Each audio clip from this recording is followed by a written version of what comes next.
Why is making massive changes in our lives so hard to sustain? We are wired to stay safe. We're wired to survive. So when our normal is eating crappy food and drinking too much alcohol, intellectually we know that's not good for us, but we feel very safe in doing it. When we want to make massive changes in our lives, our brain freaks out because we're stepping outside that safe zone. We're stepping outside that comfort zone. Maybe it's losing weight or quitting smoking or quitting your job or cutting back on alcohol. When we want to make massive changes in our lives, it's natural for us to resist.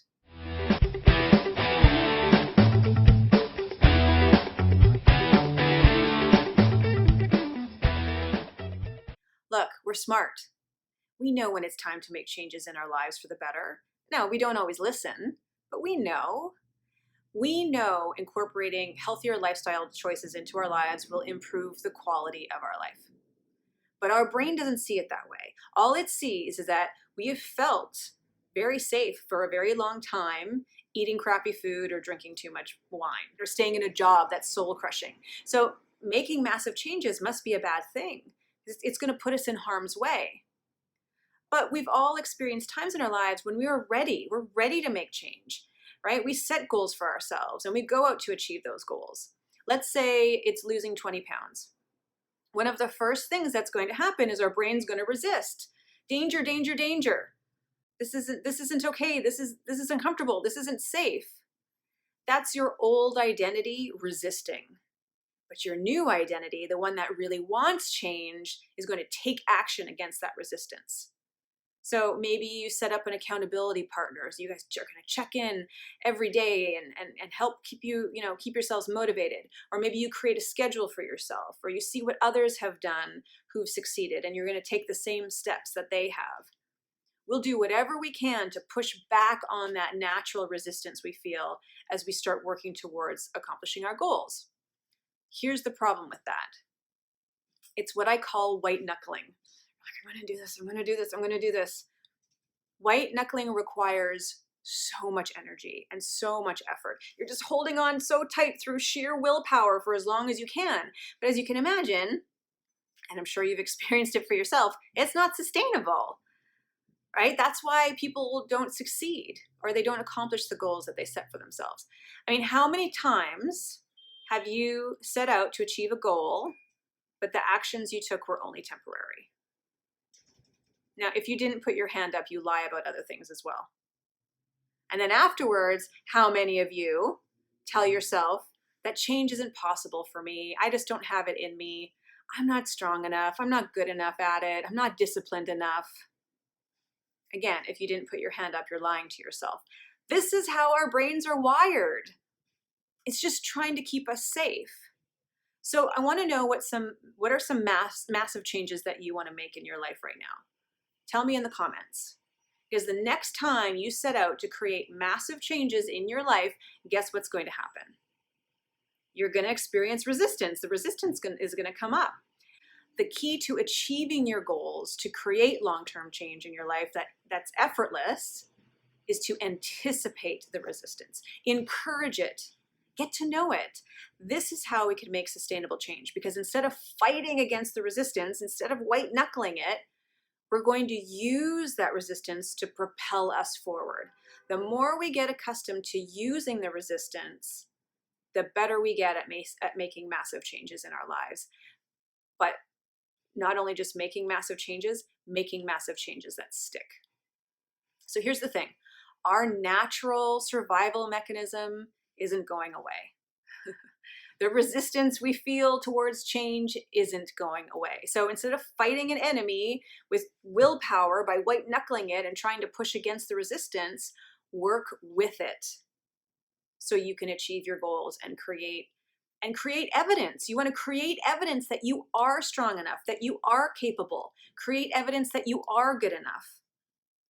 If you have goals that you want to accomplish, you need to become accustomed to change. If there's a life that you are envisioning for yourself that's different from the one that you're currently living, you need to be accustomed to change. If you want to continue to grow, learn, evolve, you need to become accustomed to change. Now look, is working with resistance easy? No. The honest answer is no. right? Overcoming what our brain and our body do as a natural response to change isn't easy, but after you do it more and more, and after you master it in one area of your life, it becomes easier to apply it to other areas of your life. So I started working with resistance when I became an entrepreneur. Like, I was scared out of my mind when I started my retreat center, Anamaya, almost 12 years ago.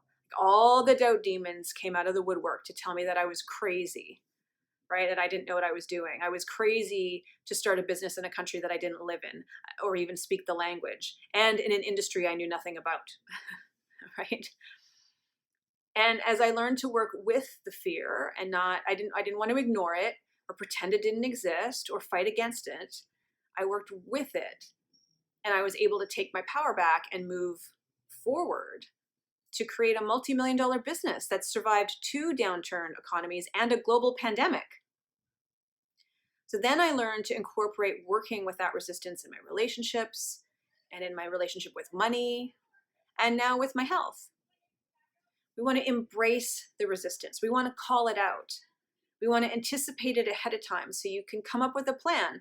Look, this is day 24 of my 30-day renewal. And at the beginning, I pushed against the resistance. I pushed against the urges. I was white knuckling it. And then on day 6, I gave in and I cheated on my plan. And then if you've been following my journey, I realized I was not clear on my why. And I realized I was resisting. Now I'm much clearer on my why.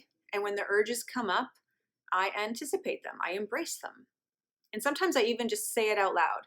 Like, I really want that popcorn that my family is eating, or those chips, or whatever, right? That glass of wine, right? Just by saying it out loud too, I have to tell you, the energy of wanting it lessens. It dissipates. And then I just embrace the fact that I want the popcorn. But I get clear on my why. Like, okay, it's okay that I want it, but this is my why. And I say that as much as I want it, I'm not going to have it. I choose not to have it because, and I get really clear on my reasons. And then I'll just grab myself something else, or make myself a cup of tea, and then I'm fine. It passes. Now, look, I know it sounds simple, easier said than done. It just takes practice. Right? Most people will either make an excuse and decide to cheat, which is what I had done. I did back on day 6, right? Or they'll white knuckle through the desire and then they'll just cheat on another day. So if you want lasting change, you really need to embrace the resistance. Admitting that you want to cave or cheat or give in, it doesn't make you weak. It actually helps you take your power back. It helps you to acknowledge the truth about how you're feeling in that moment. And look, how you're feeling isn't good or bad. It just is. So acknowledge it. Right? Allow yourself to check in with the thoughts running through your mind so you can recognize them and accept them, and then shift them to something that's more productive and sustainable. Look, I was not note perfect on this 30-day renewal. I fully admit that. There were some ups and downs and some successes and, some failures. And I don't mean failures in a bad way. I always look at failures as a really great opportunity to learn, and I've learned more about the stories that I tell myself. I've learned a lot more about the excuses that were coming up for me. I learned a lot more about what works for me right now in my life and what clearly doesn't. So I want to know what some of the massive changes are that you want to create in your life right now. Tell me in the comments. I would love to hear from you. So thank you for watching. Thank you for following me on this journey. I have to tell you that even though there's only 6 days left in this program, I think it's only the beginning. So see you next time. Ciao for now.